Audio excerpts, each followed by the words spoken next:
Thank you, Mr. Moderator. A few months ago, we had a telephone call with Mr. Jean-Pierre Renard, Jean-François Susanna, organized by Catherine Dermis and Emily, to discuss the program structure, and I must congratulate everybody. It was superbly implemented. Very nicely done, excellent jobs, very commendable, an example to follow. I must also commend Emmanuel Fabre, the CEO of Danone, whose company has taken the leadership role in declaring in Danone Pledge to be emission neutral by 2050. And that's a extremely visionary leadership. As a member of the scientific community, I'm delighted to hear that and support that tremendously.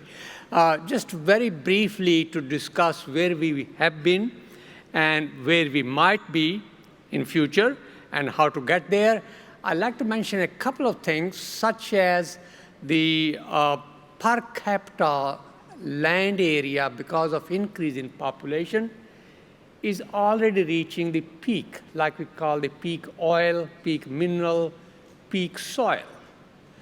And in terms of peak soil, the minimum required for sustainable management of basic necessity of life of humanity is about 0.25 hectare. In many countries, it is already 0.05 hectare. I do not need to name those countries, but you can guess which densely populated countries these are. And once that happens, that's when the situation of land grabs, civil unrest, soil refugees, climate refugees happen. Therefore, protection, restoration of land resources, regenerative agriculture, carbon sequestration to improve soil health is critically important. It's important for several reasons, and one of the reasons is global peace, stability, and harmony. Eroding soils and denuded lands, depleting soil organic matter and declining soil fertility, recurring drought and intensifying heat waves, low crop yields and perpetual hunger, marginal living and desperateness are as real threats to global peace and security as are intercontinental ballistic missiles and weapons of mass destruction. Thus, the soil and natural resources must be protected, restored, used judiciously, and never, ever taken for granted. This is a very important implication of this conference, that this peace of the world itself, and there are many examples which I won't go into it, depend on our ability to protect soil resources, because global peace and security depends on the protection, the document that we just signed today. What are the strategies of soil protection? There are many, and many of them were discussed today and yesterday, but in summary, there are three of them. One is the stewardship concept. The other is economic incentive. We discussed today the subsidies and ecosystem services. And number three is a possibility of legal approval as well, legal approach. Three options. And these three options, very briefly, payment for ecosystem services. Jean-François Susanna and many others mentioned that this morning. Payments to farmers for provisioning of ecosystem services through restoration of soil health by soil organic carbon sequestration. My estimate is that it should be about $40 per hectare per year. I won't go into that detail, but that comes to about $16 per acre per year. The Climate Summit had requested $100 billion. I think at least $64 billion out of that, if collected, should go to agriculture for compensating farmer, so that we are able to sequester on farmland something about 2.5 gigaton of carbon per year. So that's one option. The second option is the legal part, the rights of soil. Just as universal rights of human, rights of animals, there must also be rights of soil and rights of nature. Being the essence of all life, soils must have the rights to be protected, restored, thrive, and managed judiciously. It has to have its rights. The right of soil is not based on economic benefits, but on protecting and restoring the soil for the greater good of the planet as a whole, rather than just for humanity, because humanity is only one of the 8.7 million species that live on Earth. So therefore, it's a general good of the planet for which we need to protect and restore. The third thing, which is soil stewardship. Now, what do we mean by soil stewardship? We learn that in our churches, in our mosques, in our temples. Soil stewardship and care must be embedded in every fruit and vegetable eaten. You are going to go for lunch, and you might want to think about it.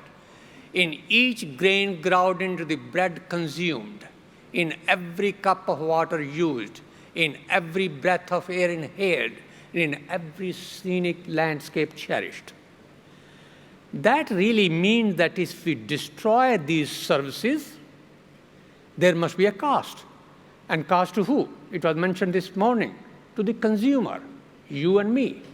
If we consume commodity that destroys these services, we must pay for it.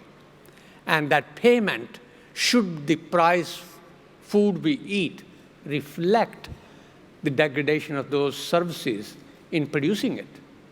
I think that is something we have to think about it. And one way to think about that might be if we perhaps combine science with religion. And that's not something new. It was promoted considerably at length by Albert Einstein, who said science without religion is lame, and a religion without science is blind.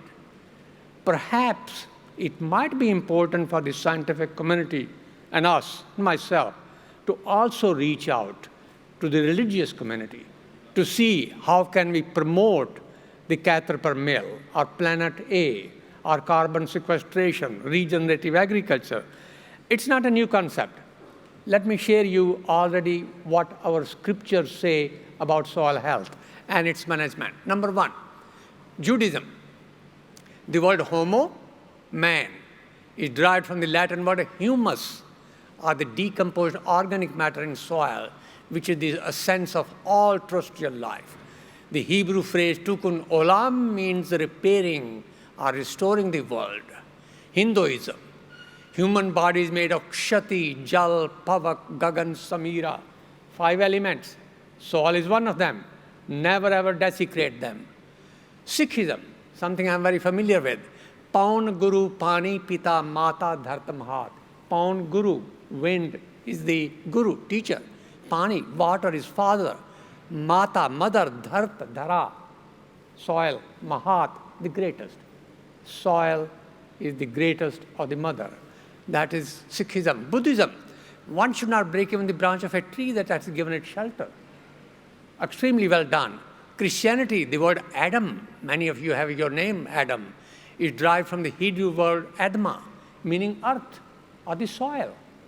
The most basic of things in our history, in our culture, in our scripture. Greek, the daughter of earth goddess Gaia. Many of you may have seen the book by Jim Lovelock, Gaia, named Themis, the goddess of law, and her descendant, Demeter, was the goddess of agriculture and fertility. Romans, the earth goddess Tellus, we have a journal named Tellus, was related to the goddess of fertility and harvest, Sears, cereals, named Maitreya, the mother earth. Islam, in my opinion, is the best way to preserve the natural resources. He created the man of clay like the potters. Shah al-Rahman, verse 14. We made from water every living thing. Quran 25:54. Do not overuse water even if you are in a running river. Prophet Muhammad. Very nicely said. The last thing I want to share with you is Khalil Gibran. He was a Lebanese American, a very good writer, and I like what he said. Trees are poems, Rubaiyat, Omar Khayyam's Rubais. Trees are poems that earth writes upon the sky. We fell them down and then turn them into paper so that we may record our emptiness. I think if we all went to our roots, who we are and where we came from, we'll be okay, and combine that knowledge with science. Thank you for being here. Thank you for inviting me.